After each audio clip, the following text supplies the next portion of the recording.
चलिए जी, पिछले वीडियो में आपको 10वां का केमिस्ट्री रासायनिक अभिक्रिया एवं उसके समीकरण बता दिया गया था। पार्ट 1 वीडियो बता दिया गया है, पार्ट 2 वीडियो है।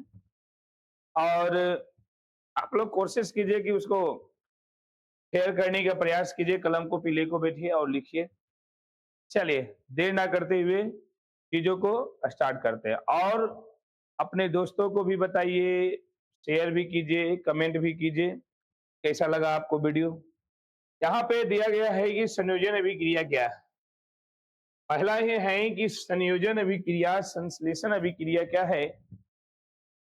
तो याद रखिएगा, वैसी अभिक्रिया होती है दो या दो से अधिक पदार्थ जब मिलते हैं, एक नए पदार्थ का जो निर्माण होते हैं उसको संयोजन अभिक्रिया।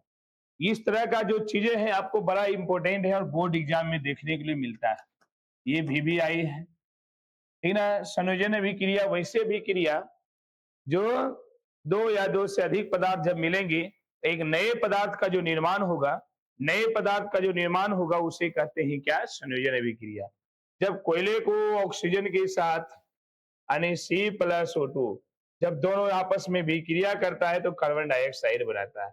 S+O2 ये दोनों जब आपस में विक्रिया करता है तो बनाता है SO2। यही ये भी एक प्रकार का क्या है? संयोजन अभिक्रिया है। मतलब दो या दो से अधिक पदार्थ जब मिलेंगे, नए पदार्थों का जो निर्माण होगा उसे कहते हैं संयोजन अभिक्रिया। चलिए आगे है, उष्मा शोषी के बारे में बता दिए थे। विस्थापन अभिक्रिया, जब कोई पदार्थ विस्थापन, जब कोई पदार्थ कहीं दूसरे तत्वों के द्वारा सिर्फ विस्थापित कर दिया जाता है। यानी कहने का मतलब जब कोई तत्व दूसरे तत्वों के द्वारा यानी कि विस्थापित कर दिया जाता है, सिर्फ अदला बदली कर दिया जाता है, तो उसे कहते हैं क्या? खुद स्थान खुद उसका स्थान ले लेता है, उसे क्या कहते हैं जी? विस्थापन या एकल विस्थापन। मतलब सुनिए, जब कोई तत्व दूसरे तत्वों के द्वारा या जो यौगिक के विलयन है वो विस्थापित कर खुद उसका स्थान ले लेता है। जैसे ये जो आयरन है, कॉपर सल्फेट के साथ अभिक्रिया करवाया तो यानी बना FeSO4 प्लस में Cu अलग हो गया। मतलब इस ये जो CuSO4 था तो Cu के स्थान पे आ गया Fe। मतलब स्थानों में जो अदला बदली देखने को मिला वो है एकल विस्थापन अभिक्रिया। याद रखिएगा, जब कोई तत्व दूसरे तत्वों के द्वारा यानी दूसरे तत्व के यौगिकों के द्वारा सिर्फ विस्थापित कर दिया जाता है, स्थान में चेंज कर देते हैं, उसे कहते हैं एकल विस्थापन अभिक्रिया। एग्जाम में क्या देखने के लिए मिलता है? कभी कभी अभिक्रिया ही दे देता है, इस तरह के मिल जाएगा आपको। और आपको ये बताएगा कि ये किस प्रकार का अभिक्रिया है। तो ये आपको देखेगा कि सिर्फ एक तत्व दूसरे तत्व को कहीं विस्थापित कर रहा है तो समझ जाइएगा ये विस्थापन अभिक्रिया यानी एकल विस्थापन अभिक्रिया कहलाता है, ठीक ना। यहाँ लिखा हुआ है। चलिए अगले है उभय विस्थापन। दो यौगिकों जो आयनों को जो आदान प्रदान करे, जो आयन को भी आदान प्रदान करे, आयनों को जो आदान प्रदान करे वो भी एक प्रकार का क्या कहलाएगा जी? ये आपका विस्थापन द्विविस्थापन अभिक्रिया कहते हैं। क्या कहते हैं? द्विविस्थापन अभिक्रिया। यहां से हम लोग विस्थापन और द्विविस्थापन अभिक्रिया, ये विस्थापन है लेकिन यहां लिखाएगा एक मिनट, द्विविस्थापन अभिक्रिया। ये द्विविस्थापन उभय विस्थापन क्या है? दो यौगिक अपने आयनों को जो अदला बदली करते हैं, आयन मतलब वही धन आयन और ऋण आयन, दो यौगिक अपने आयनों को जो अदला बदली करते हैं, अदला बदली करने के बाद नए यौगिकों का जो निर्माण करते हैं उसे द्विविस्थापन या उभय विस्थापन अभिक्रिया कहते हैं। दो यौगिक अपने आयनों का जो अदला बदली करके नए यौगिकों का जो निर्माण करते हैं उसे, तो नए यौगिकों का निर्माण करते हैं उसे, जैसे NaCl AgNO3 जब दोनों आपस में रिएक्ट किए, अभिक्रिया किए तो AgCl और Na प्लस Na और NO3 माइनस, मतलब इस तरह का क्रिया देखने को मिला। याद रखिएगा, दो यौगिक अपने आयनों को अदला बदली करने के बाद जो दो नए यौगिकों का जो निर्माण करेंगे वही है द्विविस्थापन अभिक्रिया। उदासीनीकरण अभिक्रिया जब अम्ल भस्म के साथ अभिक्रिया करती है तो लवण और जल बनाता है। लवण, जब दो यौगिक अपने आयनों को अदला बदली करके, हाँ नहीं नहीं, उदासीनीकरण अभिक्रिया बताना है। जब दो क्या है, अम्ल क्षार के साथ अभिक्रिया करके लवण और क्या बनाता है, जल। थोड़ा सा डिफिनीशन में अधूरा लिखा हुआ है। यहाँ पे क्या है, जब अम्ल भस्म के साथ अभिक्रिया करती है तो लवण और क्या बनाती है, जल। आणि अम्ल अधूरे लिखा है, यह अम्ल क्षार के बीच होता है तो उदासीनीकरण अभिक्रिया कहते हैं। नहीं, याद थोड़ा सा रखिएगा, यह अम्ल क्षार के बीच जब अभिक्रिया करता है तो क्या बनाता है, थोड़ा सा यहाँ ध्यान दीजिएगा, अधूरा लिखे हैं, टाइपिंग में मिस्टेक है। अम्ल जब क्षार के साथ यानी भस्म के साथ अभिक्रिया करती है तो लवण, लवण और क्या बनाता है जी, एक मिनट, लवण और क्या बनाता है, जल। उसे उदासीनी उदासीनीकरण अभिक्रिया अभिक्रिया कहते हैं। याद रखिएगा कि जब अम्ल भस्म के साथ अभिक्रिया करते हैं, लवण और जल बनाते हैं। मतलब थोड़ा सा अच्छा नहीं लग रहा देखने में, बढ़िया लगेगा। देखिए, जब अम्ल भस्म के साथ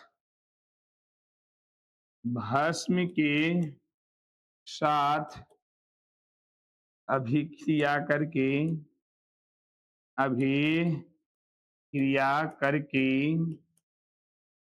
लवण और क्या बनाता है, जेल बनाता है। बस इतना ही है।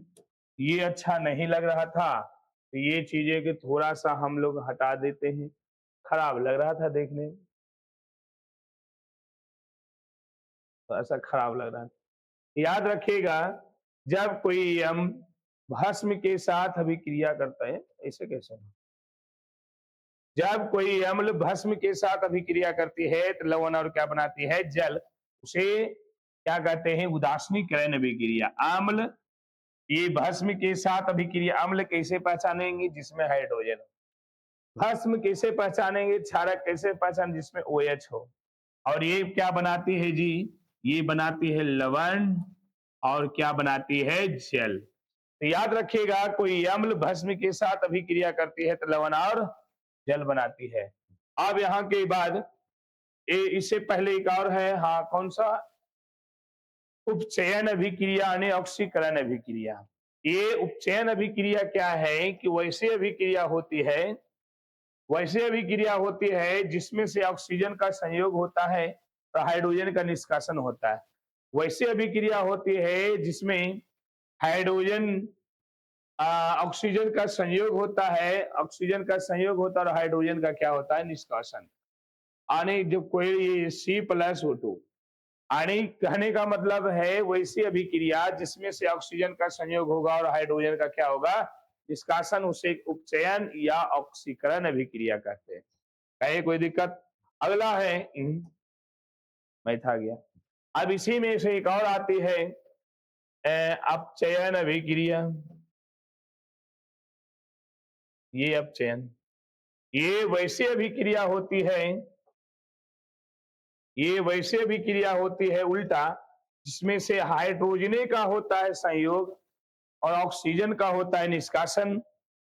हाइड्रोजन का क्या होता है, संयोग, और ऑक्सीजन का निष्कासन होता है, उसे उपचयन या अवकरण अभिक्रिया कहते हैं। अवकरण अभिक्रिया कहते हैं।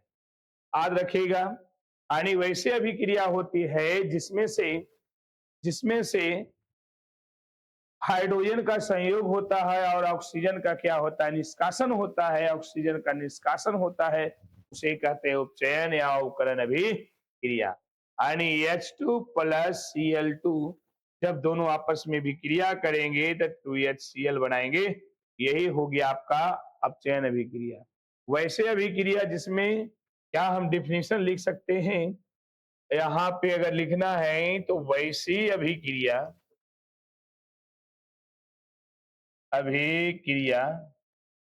जिसमें जिसमें क्या होता है जी? हाइड्रोजन का हाइड्रोजन का हाइड्रोजन का क्या होता है? संयोग। और ऑक्सीजन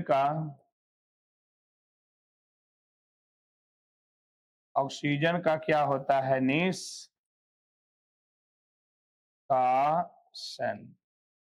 है ना? वैसे अभिक्रिया होती है, जना रहा है ना? वैसी अभिक्रिया होती है, ये दोनों बड़ा इंपॉर्टेंट है। ए ऑक्सीकरण अभिक्रिया भी कहते हैं, इसे ऑक्सीकरण अभिक्रिया भी कहते हैं।